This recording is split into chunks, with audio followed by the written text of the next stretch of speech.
बिहार में राज्यपाल की मंजूरी के बाद आरक्षण विधेयक बिल अब कानून बन चुका है। यानी अब राज्य में आरक्षण का दायरा 60 से बढ़कर 75% हो गया है। इसके साथ ही नीतीश कुमार ने इस मुद्दे को यानी अपनी गेंद को अब केंद्र सरकार के पाले में डाल दिया है। बिहार में लागू हुई नई आरक्षण व्यवस्था को संविधान की 9वीं अनुसूची में शामिल करने के लिए केंद्र सरकार को प्रस्ताव भेजने पर राज्य कैबिनेट ने अपनी मुहर लगा दी है। यानी कि बिहार सरकार ने केंद्र सरकार से यह अनुरोध किया है कि बिहार आरक्षण को केंद्र की सरकार 9वीं सूची में शामिल करे। इससे फायदा यह होगा कि इसके बाद कोई इसे कोर्ट में चुनौती नहीं दे सकता है और यह राज्य में हमेशा के लिए किसी भी बाधा के साथ शुरू हो जाएगा। अब आगे का फैसला केंद्र सरकार को करना है। भी बताए कई ऐसे मामले हैं जिनको शेड्यूल 9 में जो है वो किया गया, रखा गया है। तो हम लोगों ने यही रिकमेंड किया है कि भारत सरकार जो है, जो आरक्षण की सीमाएं हम लोगों ने बढ़ाई है, उसको शेड्यूल 9 में जो है रखा जाए। और इससे पहले भी एक राज्य जो है तमिलनाडु, उनका भी जो है पहले से 69% था, उसको भी शेड्यूल 9 में रखा गया है।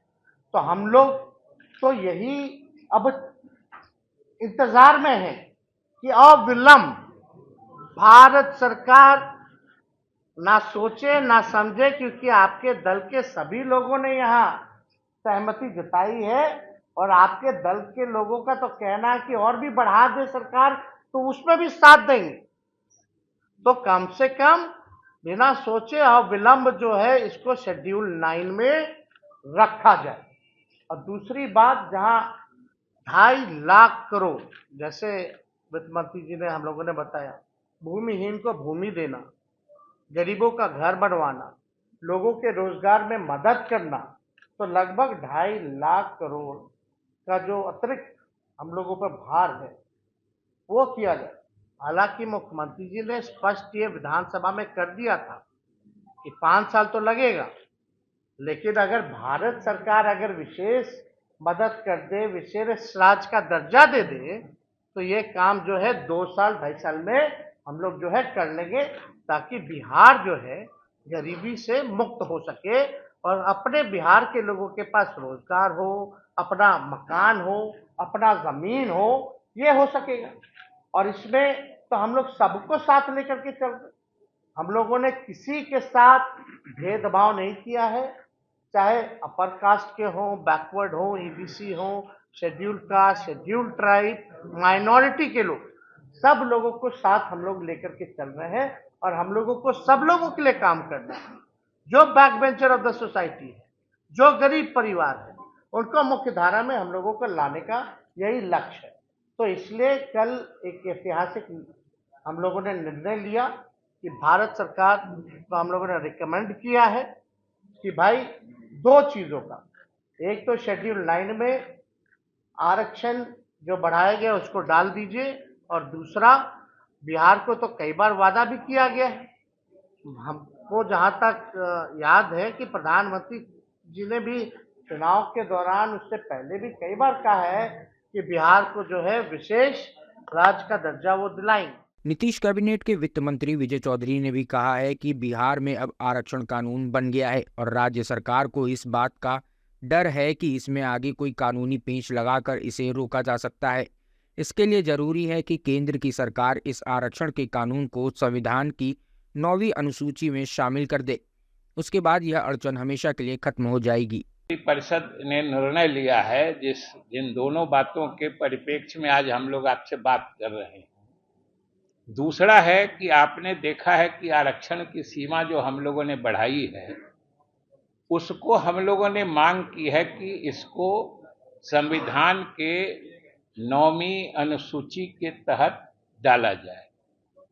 वो इसलिए हमने कहा है कि 9वीं सूची में डाल देने से इसमें अनावश्यक कानूनी या न्यायालय में पेचीदगी फंसाने का या इसको उलझाने का मामला वो नहीं हो पाएगा।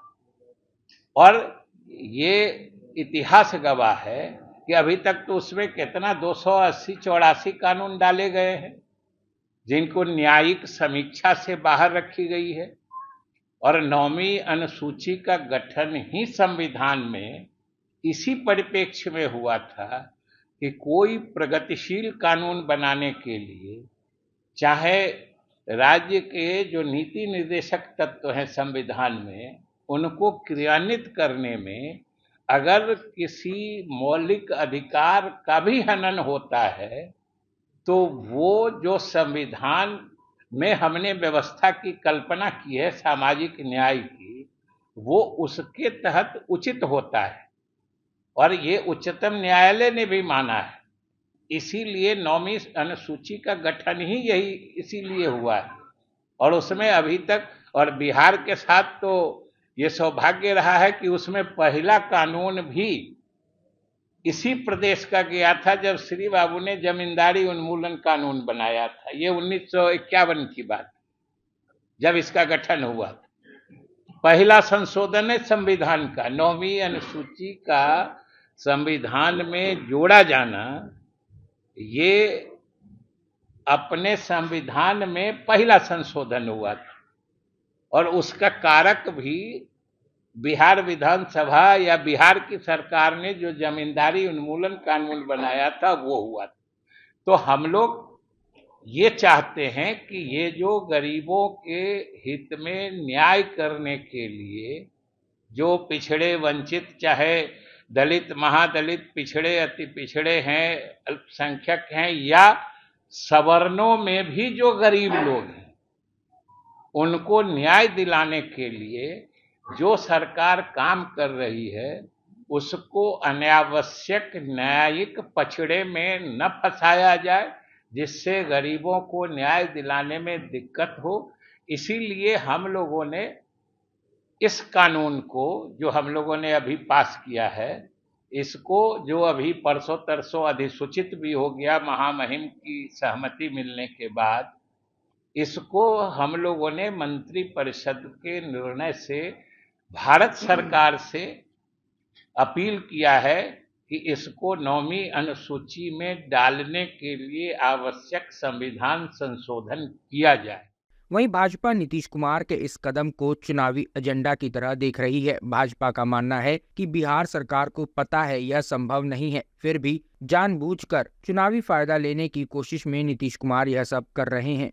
उस पर बिहार सरकार का कहना है, नीतीश जी ने ट्वीट भी किया था कि हम इसको 9th शेड्यूल में लाना चाह रहे हैं ताकि इसको इस डिसीजन को कोई सुप्रीम कोर्ट में चैलेंज नहीं कर पाए और ये प्रेरोगेटिव जो है ये पार्लियामेंट का है और केंद्र में सरकार बीजेपी की है। इस पर दायित्व बनता है कि इसको प्रोटेक्ट करें ताकि तमिलनाडु में जो रिजर्वेशन लागू हुए थे वो चैलेंज हुआ था सुप्रीम कोर्ट। तो इतना विषय है, जगह तो उतना ही मिलेगा 2.5 कॉलम। अब ये भी एक नया सवाल पूछ दिया इन्होंने, आप तो चला दीजिएगा बाकी लोग नहीं, इसीलिए मैं इसका जवाब दे रहा हूँ। मेरे पास सुप्रीम कोर्ट के जजमेंट की कॉपी है और कल एस सिद्धार्थ ने गलत ब्रीफिंग किया मीडिया को कि 9th शेड्यूल में जिस कानून को डाला जाएगा उसको कोर्ट में चुनौती नहीं दी जा सकती। ये गलत है, भ्रामक है और सुप्रीम कोर्ट का जजमेंट है मेरे पास, जो चाहेंगे तो बाद इसकी कॉपी ले लीजिए। सुप्रीम कोर्ट ने यह जजमेंट दिया है कि कोई भी कानून अगर 9th शेड्यूल में अगर डाला जाता है तो उसको भी कोर्ट में चुनौती दी जा सकती है। इस आधार पर संविधान की धारा 14, 19 और 21 का उल्लंघन हो रहा है, इस आधार पर उसको चुनौती दी जा सकती है। इसलिए पहली बात तो ये स्पष्ट कर दूं मीडिया के लोगों को कि 9th शेड्यूल जो है वो इनविंसिबल नहीं है। उसके अंदर भी अगर किसी कानून को डाला जाएगा तो उसको भी कोर्ट में चुनौती दी जा सकती है और कोर्ट उसकी न्यायिक समीक्षा करेगा, उसकी जुडिशियल रिव्यू करेगा। पहली बात तो ये है। और जिस तमिलनाडु की चर्चा होती है कि तमिलनाडु में 69% आरक्षण ये मंडल कमीशन के पहले से वहाँ लागू था और ये जो इंदिरा सामनी का जो जजमेंट आया कि 50 से ज़्यादा नहीं हो सकता है, उसके पहले ही नरसिम्हा राव की सरकार ने संविधान में संशोधन कर तमिलनाडु के एक्ट को 1991 में ही 9th शेड्यूल में डाल दिया था। 91 के बाद इस देश के किसी भी राज्य के आरक्षण संबंधी कानून को 9 शेड्यूल में डाला नहीं गया। तो इसीलिए वो एक इकलौता मामला था, और चूंकि वहाँ पर 50 साल से रिजर्वेशन 69% चला रहा था और मंडल कमीशन के पहले से वहाँ पर 69% लागू था। तो जयललिता मिली नरसिम्हा राव से और तब संविधान संशोधन करके उसके बाद 91 के बाद किसी भी राज्य के किसी भी आरक्षण संबंधी कानून को और 9 शेड्यूल में नहीं डाला गया। अब तो केंद्र को तय करना, मैंने तो जो लीगल पोजीशन वो बता दिया, आज सारे अखबारों में छपा हुआ फ्रंट पेज पर कि न्यायिक चुनौती नहीं दी जा सकती है।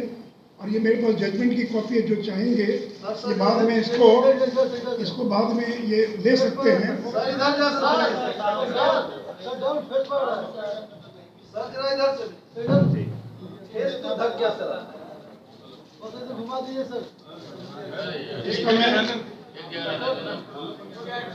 इसका मैं ऑपरेटिव पार्ट जो है, शांत रहिए, मैं तो ऑपरेटिव पार्ट में पढ़ देता हूँ।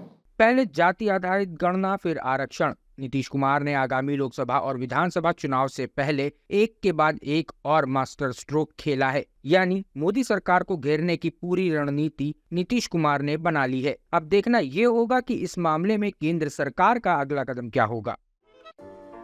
अगर आपको हमारा वीडियो पसंद आया हो तो इसे लाइक करें, सब्सक्राइब करें और साथ ही बेल आइकन दबाना ना भूलें।